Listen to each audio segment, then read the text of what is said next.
अब यहाँ पर राजा परीक्षित पूछ रहे हैं कि प्रभु मुझे समुद्र मंथन के बारे में बताइए, समुद्र मंथन कैसे हुआ। सुखदेव जी बताते हैं कि एक बार इंद्र रास्ते से कहीं जा रहे थे, सामने दुर्वासा ऋषि आ रहे हैं, दोनों का मिलना होता है। दुर्वासा ऋषि ने अपने गले में एक माला पहनी थी, वो माला उतार कर इंद्र को पहनाई। दोनों अपने अपने रास्ते निकल गए। इंद्र ने कुछ दूर जाते ही वो माला गले से उतारी और हाथी के सूंड पर फेंक दी। हाथी के सूंड से वो जमीन पर गिरती है, हाथी उसको कुचलते हुए चला जाता है। कुछ देर बाद दुर्वासा ऋषि वापस आ रहे हैं इस रास्ते से, उन्होंने अपनी माला पहचान ली। उन्होंने वहीं खड़े खड़े किया कि जिस 3 लोक 14 भुवन का तुम्हें इतना अहंकार है ना, क्योंकि 3 लोक 14 भुवन के सिंहासन पर भगवान ने इंद्र को बैठाया है। पद प्रतिष्ठा ये मिलने के बाद तो व्यक्ति एक बार के लिए तो बुद्धि भ्रष्ट हो ही जाती है। बिरले ही होते हैं जिनकी बुद्धि भ्रष्ट नहीं होती। तो उन्होंने कहा कि जिस 3 लोक 14 भुवन का तुम्हें इतना अहंकार है, मैं श्राप देता हूं वो तुमसे छीन लिया जाएगा।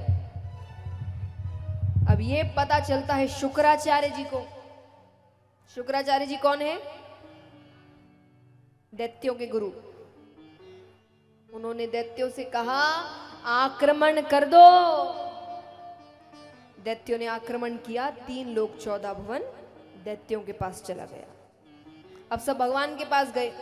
भगवान कहे युद्ध तो नहीं कर सकते, इंद्र श्रापित है, क्या करें? बोले समुद्र मंथन का प्रस्ताव रखो, अमृत निकलेगा, अमृत दोनों को चाहिए। और दैत्यों को पता है कि समुद्र मंथन ना अकेले देवता कर सकते, ना अकेले दैत्य कर सकते, दोनों को मिलना ही पड़ेगा। वो भी मान जाते हैं। अब मद्राचल पर्वत को बीच में रखा गया, बासुकी नाग को रस्सा बनाया गया। अब देखिए भगवान, जो दैत्य है वो सब बहुत शक्तिशाली है, शक्ति बहुत है उनमें, बुद्धि नहीं है, मूर्ख है। भगवान शक्तिशाली के साथ साथ बुद्धिमान है।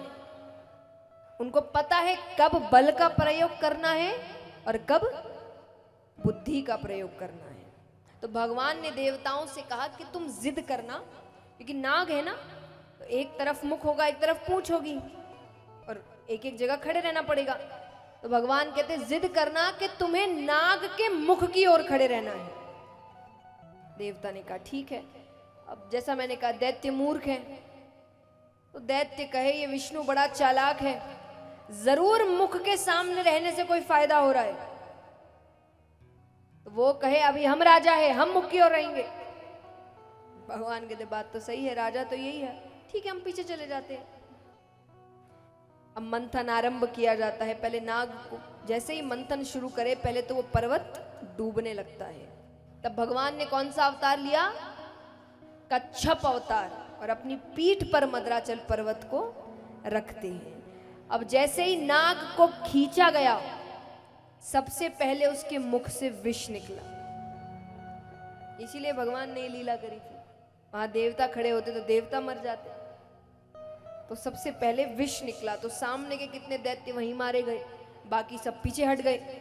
अब विष बच गया, समुद्र में वापस नहीं जा सकता। तो भगवान कहते महादेव जी के पास जाओ, उनको बोलो ग्रहण करने। वो मान गए। तब पार्वती माता सकुचाती है, हिचकिचाती है। वो कहे ये देवता बड़े चालाक है, खुद अमृत ग्रहण कर रहे हैं, आपको विष दे रहे हैं। भोले बाबा ने कहा क्या बात, जग कल्याण में कुछ हो भी गया तो कोई दिक्कत नहीं। माता ने कहा ये ऐसे नहीं मानेंगे। माता ने कहा आपके पूरे शरीर में मेरा स्थान कहाँ है, मैं कहाँ रहती हूँ? बोले आप मेरे हृदय में रहती हो। बोले वो विष तो गले से हृदय में भी उतरेगा। बोले उतरेगा, मेरी भी मृत्यु हो जाएगी। भोले बाबा कहते नहीं नहीं, अगर ऐसी बात है तो मैं उस विष को गले से नीचे नहीं उतरने दूंगा। और उन्होंने विष ग्रहण किया, पर उस विष को गले पर ही रोक लिया। तब से उनका नाम पड़ा नीलकंठ। बोलिए नीलकंठेश्वर महादेव की जय हो। मैं हमेशा कहती हूँ जो लोग भोले बाबा का नाम लेकर नशा करते हैं, कि उन्होंने भी तो किया, तो थोड़ा ये भी करके दिखाइए, थोड़ा विष भी लेकर दिखाइए। अगर आपने विष पचा लिया, तब जो मन में आए करो। और अगर नहीं पचाया तो फिर कोई और चीज भी भगवान की बराबरी करके मत करना।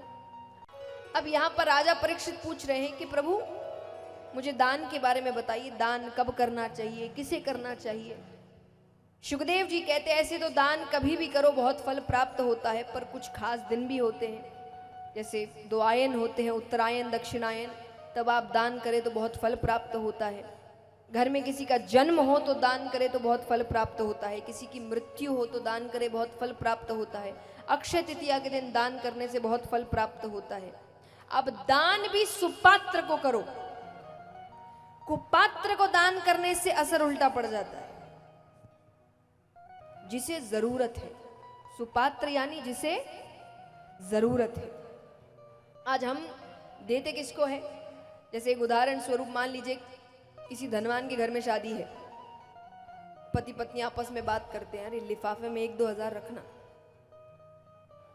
यही गरीब के घर में शादी है, 100-200 चलता है। जरूरत किसको है? जिसको जरूरत है हम उसको देते नहीं है, जिसको जरूरत नहीं उसको तो लिफाफा भी दो, तो गिफ्ट भी दो, तो ये भी दो। क्यों? वापसी आएगी। व्यक्ति तभी देता है, वरना कुछ ना दे वो किसी को। तो जहां कुछ ज्यादा दे रहा है उसको पता है कि ये भी कभी हमारे घर आए तो, और इसको ये नहीं कहते कि अरे हमने इतना दिया, हमने उतना किया। सुपात्र यानी जिसको आपकी छोटी सी मदद भी जिसके लिए बहुत बड़ी है।